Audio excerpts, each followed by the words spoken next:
Go.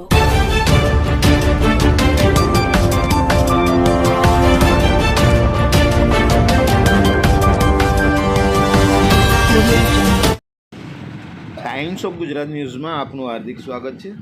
વાત કરીશું આજના મુખ્ય સમાચારની। વડોદરા શહેરના ખોડિયારનગર પાસે આવેલ ખાટુ શ્યામ મંદિર ખાતે ખાસ કરીને એકાદશી, રવિવાર અને મોટા ધાર્મિક કાર્યક્રમોના દિવસોમાં ભારે ભીડના કારણે ટ્રાફિક જામની સમસ્યાઓ સર્જાય છે।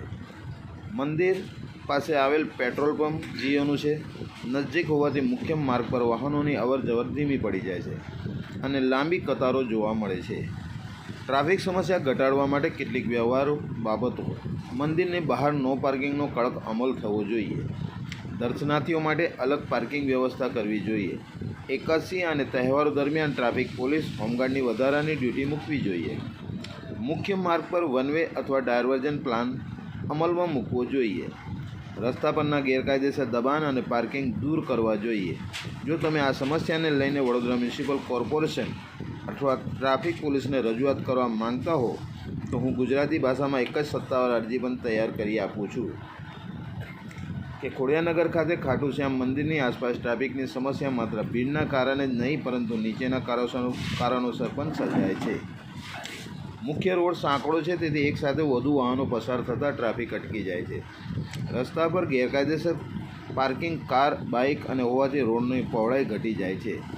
મંદિરમાં એકાદશી, રવિવાર અને તહેવારોને દરમિયાન મોટી સંખ્યામાં દર્શનાર્થીઓ આવે છે, જેના કારણે અચાનક ટ્રાફિકનો ભાર વધી જાય છે। જીઓ પેટ્રોલ પંપ અને ડીમાર્ટ તરફ આવતા જતા વાહનો પણ આ જ માર્ગનો ઉપયોગ કરતા હોવાથી ટ્રાફિક વધુ વધી જાય છે। ઓટો રિક્ષા અને ઈ રિક્ષા રસ્તા પર મુસાફરો ઉતારવા ચડાવવાની વાહનોની લાઇન લાગી જાય છે। બ્રિજ અને રોડના વિકાસ કામો ચાલતા હોય ત્યારે ટ્રાફિક પર વધુ અસર થાય છે। ટ્રાફિક પોલીસની મર્યાદિત હાજરીના કારણે ભીડના સમયે વાહનોનું યોગ્ય સંચાલન મુશ્કેલ બને છે। શક્ય ઉકેલો મંદિર માટે અલગ પાર્કિંગ પ્લોટ બનાવવો જોઈએ। એકાદશી અને તહેવારો દરમિયાન ટ્રાફિક પોલીસ અને હોમગાર્ડની વધારાની વ્યવસ્થા કરવી જોઈએ। ખોડિયારનગર 4 રસ્તા પાસે જરૂરી હોય ત્યાં વન વે અથવા ડાયવર્ઝન અમલમાં મૂકવો જોઈએ। રોડ પરનું ગેરકાયદેસર પાર્કિંગ અને દબાણ દૂર કરવું જોઈએ। તમામ ટ્રાફિકની સમસ્યા પોલીસ પ્રશાસનને ખાસ કરીને આ વિશે પ્રયાસો કરવા જોઈએ કે ટ્રાફિક અડચણથી દૂર રહે। તો આ મંદિરમાં આવતા શરણાર્થીઓ, લાભાર્થીઓ અને જે કોઈ પણ પ્રાર્થના કરવા આવતા હોય તેના માટે જે આ ટ્રાફિક સમસ્યાને ખરેખર પોલીસ પ્રશાસન દ્વારા તેને કડકમાં કડક કાયદા પ્રમાણે દૂર કરીને રસ્તો ખુલ્લો કરવો જોઈએ। સાથે સાથે સોસાયટીમાં આવતા જતા લોકોને પણ આ ટ્રાફિક સમસ્યાની ખૂબ અડચણ થઈ રહી છે, તેના વિશે પોલીસ પ્રશાસન અને ટ્રાફિક સમસ્યાનો ઉકેલ વહેલી તકે લાવવો જોઈએ। રિપોર્ટ નિસાર સૈયદ, વડોદરા, ગુજરાત। પ્રોબ્લેમ છે ને મંદિરમાં આવવા જવા માટે શું તકલીફ પડી રહી? આજ રોજ અહીં એવું પ્રોબ્લેમ થાય છે, મંદિરની લીધે છે ને અહીં ગાડી બધો ટ્રાફિક જામ થઈ જાય છે। ઇમરજન્સી કંઈ બી કેસ હોય તો થઈ શકતો નથી। બીજું કે ફૂલવાલા અને ફ્રૂટવાલા અને લારીઓવાલા એટલું પાર્કિંગ કરી દે છે કે કોઈને બી ગાડી મૂકવાની બી પ્રોબ્લેમ પડે છે, વત્તા એમની જોડે મારામારી કરે છે અને ઝઘડા કરે છે અને ફૂલ દાદાગીરીઓ કરે છે અને કે અહીં તમારે ગાડીઓ મૂકવાની નહીં, અમારા બાપનો રોડ છે, પેટ્રોલ પંપ અમારા બાપનો છે, એવું બધું કહે છે અને આખું ટ્રાફિક જામ કરી દે છે। હા, અને દર 11 આવું થાય છે। હવે અમારે કઈ રીતે જવું, તાત્કાલિક કેવી રીતે જવું, ઘરે જવું તકલીફ પડી જાય છે। હા, દર 11ના દિવસે તો આનું કંઈ નિવારણ લાવે, આના માટે પોલીસ બંદોબસ્તની ખાસ જરૂર છે। જો પોલીસ બંદોબસ્ત હશે તો જ, બાકી પબ્લિકને લારીઓવાળા કે પથારાવાળા કોઈને એકબીજાને ગાંઠતા નથી, બરાબર।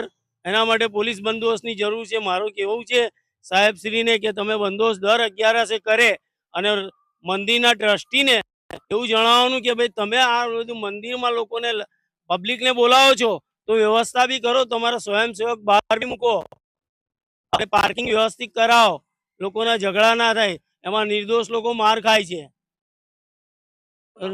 હા, મારું નામ અશોકભાઈ રાજપૂત છે। આ ખોડિયારનગર ડીમાર્ટ મેઇન રોડ છે, જીઓ પેટ્રોલની બાજુમાં સિદ્ધાર્થનગરની અંદર જે ખાટુ શ્યામ ભગવાનજીનું મંદિર છે એ વિસ્તાર ગણાય। આમાં મંદિરના ટ્રસ્ટીઓની બેદરકારી છે કે મંદિરના સ્વયંસેવકોની બેદરકારી છે, જેના લીધે જે નોર્મલ પ્રજા છે એને બહુ તકલીફ થાય છે। અમારું કહેવું એવું છે કે મંદિરના જે કરતા ધરતા છે કે જે ટ્રસ્ટી છે કે સ્વયંસેવકો છે એ લોકો ઓછામાં ઓછું જે અહીંયા બહાર રોડ ઉપર મેઇન રોડ પર જે પથારા લાગે છે, જેવી રીતે ફૂલ વેચવાવાળા, ફ્રૂટવાળા કે રિક્ષા ચાલકો છે, એમનું પાર્કિંગ થોડું દૂર રાખે કે અથવા એમનો ધંધો થોડો વ્યવસાય જે છે ધંધો કરી શકે છે, ના નથી, પણ થોડા દૂર બેસે, જેથી કે મંદિરમાં જે દર્શનાર્થીઓ આવે છે તે એમને તકલીફ ના પડે, કારણ કે એ લોકો ગાડીની પાર્કિંગ વ્યવસ્થિત રીતે કરી શકે. આજે આવી ટ્રાફિક થાય છે તો કોઈ દિવસ કોઈને એમરજન્સી થઈ જાય તો 108 કે 112 બોલાવી હોય ને તો એ ગાડીઓ બી બહુ તકલીફથી નીકળી શકે, આમાં કોઈ જાનહાનિ થઈ શકે. આ દર 11 તકલીફ છે સાહેબ. આ છેલ્લા 1 વર્ષથી ચાલે છે અને કેટલી વખત મીડિયામાં આવ્યું છે પણ કોઈ એનું નિરાકરણ કરતું નથી. અને આજે અડધા કલાક પહેલા જ આ ભાઈએ હમણાં ગાડી Jio પેટ્રોલની You like this video? Then like, share and subscribe to Mirror Now.